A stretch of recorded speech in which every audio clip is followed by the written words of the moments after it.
Siblings പരസ്പരം fight ചെയ്യുന്നത്, വഴക്കുണ്ടാക്കുന്നത് സത്യത്തിൽ കുട്ടികൾക്ക് ഗുണം ചെയ്യുന്ന ഒന്നാണ്. എങ്ങനെയാണെന്നല്ലേ പറയാം.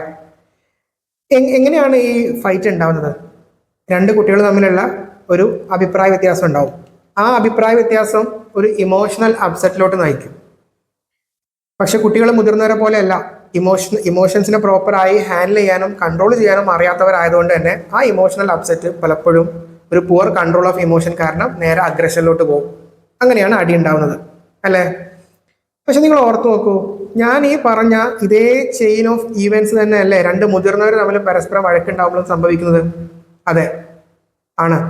അപ്പൊ ചുരുക്കി പറഞ്ഞാൽ ഈ കുട്ടി ഒരു അഡൾട്ട് ആയി കഴിഞ്ഞാൽ ആ കുട്ടി നേരിടാൻ പോകുന്ന സമാനമായ സാഹചര്യം തന്നെയാണ് രണ്ട് സിബ്ലിങ്സ് തമ്മിൽ വഴക്കുണ്ടാവുമ്പോഴും സംഭവിക്കുന്നത്. അപ്പൊ അവിടെ ഈ രണ്ട് കുട്ടികൾ തമ്മിലുള്ള ഈ കോൺഫ്ലിക്റ്റ് വളരെ ഫെയർ ആയിട്ടുള്ള രീതിയിൽ സോൾവ് ചെയ്യാൻ നിങ്ങൾ അവരെ സഹായിച്ചു കഴിഞ്ഞാൽ, നിങ്ങൾ ശരിക്കും ശ്രദ്ധിക്കണം, നിങ്ങൾ അതിന് സൊല്യൂഷൻ കണ്ടുപിടിച്ച് കൊടുത്താൽ എന്നല്ല, ഒരു സൊല്യൂഷൻ നല്ല ഫെയർ ആയിട്ടുള്ള രീതിയിൽ അതിനൊരു സൊല്യൂഷൻ കാണാൻ അവരെ നിങ്ങൾ സഹായിച്ചു കഴിഞ്ഞാൽ അതുവഴി നിങ്ങൾ അവരെ പഠിപ്പിക്കുന്നത് എന്താണ്? ഒരു ഗുഡ് അല്ലെങ്കിൽ ഒരു ബെറ്റർ ബിഹേവിയറും ഒരു സോഷ്യൽ സ്കില്ലുമാണ്. കാരണം ഒരാൾ മുതിർന്നു കഴിഞ്ഞാൽ ഉണ്ടായിരിക്കേണ്ട ഒരു സോഷ്യൽ സ്കില്ലാണ് കോൺഫ്ലിക്റ്റുകളെ എങ്ങനെ നേരിടാം എന്നുള്ളത്. മനസ്സിലായോ? അപ്പൊ ഞാൻ വീണ്ടും ആ വാക്കിലോട്ട് തന്നെ ഊന്നി പിടിക്കുകയാണ്. എന്ന് പറഞ്ഞാൽ നിങ്ങൾ സൊല്യൂഷൻ കണ്ടുപിടിക്കുകയല്ല. ഒരു രണ്ട് സിബ്ലിങ്സ് തമ്മിൽ ഫൈറ്റ് ചെയ്യുമ്പോൾ നിങ്ങൾ സൊല്യൂഷൻ പറയല്ല, മറിച്ച് സൊല്യൂഷൻ, ഒരു ഫെയർ ആയിട്ടുള്ള സൊല്യൂഷൻ കാണാൻ നിങ്ങളെ കുട്ടികളെ സഹായിക്കണം. അതുവഴിയാണ് ഈ ഒരു ബിഹേവിയർ ഉണ്ടാക്കാൻ പറ്റുള്ളൂ. അപ്പോൾ അതെങ്ങനെ ഉണ്ടാക്കാം അല്ലെങ്കിൽ എങ്ങനെ സഹായിക്കാം? അവിടെ ആദ്യം ചെയ്യേണ്ട കാര്യം അവോയ്ഡ് ടേക്കിംഗ് കൺട്രോൾ എന്നുള്ളതാണ്. രണ്ട് കുട്ടികൾ ഫൈറ്റ് ചെയ്യുമ്പോൾ അതിൻ്റെ ഇടയ്ക്ക് നിങ്ങൾ ചെന്ന് അവോയ്ഡ് ടേക്കിംഗ് കൺട്രോൾ, അവിടെ നിങ്ങൾ കൺട്രോൾ എടുക്കാതിരിക്കുക. ഉദാഹരണത്തിന്, ഒരേ കളിപ്പാട്ടത്തിന് വേണ്ടി ഒരു ചേട്ടനും ഒരു അനിയനും വഴക്ക് കൂടുന്ന സമയത്ത് അവിടെ നിങ്ങൾ ചെന്നിട്ട് പറയാണ്, ഇയാൾ കുട്ടിയല്ലേ, ഇവൻ കുഞ്ഞല്ലേ, നീ ആ കളിപ്പാട്ടം അങ്ങോട്ട് കൊടുക്കൂ എന്ന് നിങ്ങൾ ഓർഡർ ഇടുന്നത് നിങ്ങൾ അതിൽ ടേക്കിംഗ് കൺട്രോൾ ആണ്. അവിടെ നിങ്ങൾ കൺട്രോൾ എടുത്ത് ഒരു അൺഫെയർ സൊല്യൂഷൻ ആണ് അവിടെ കൊടുക്കുന്നത്. അങ്ങനെയല്ല ചെയ്യേണ്ടത്.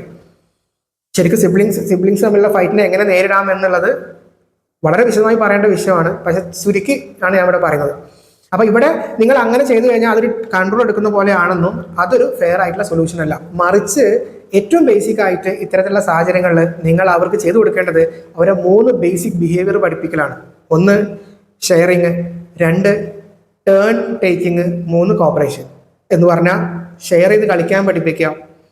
അതോടൊപ്പം തന്നെ ഇനി അതിന് സാധിക്കാത്ത സമയത്ത് ടേൺ എടുത്ത്, നിങ്ങളെ ടേണിന് വേണ്ടി വെയിറ്റ് ചെയ്ത് ടേൺ എടുത്ത് കളിക്കുക.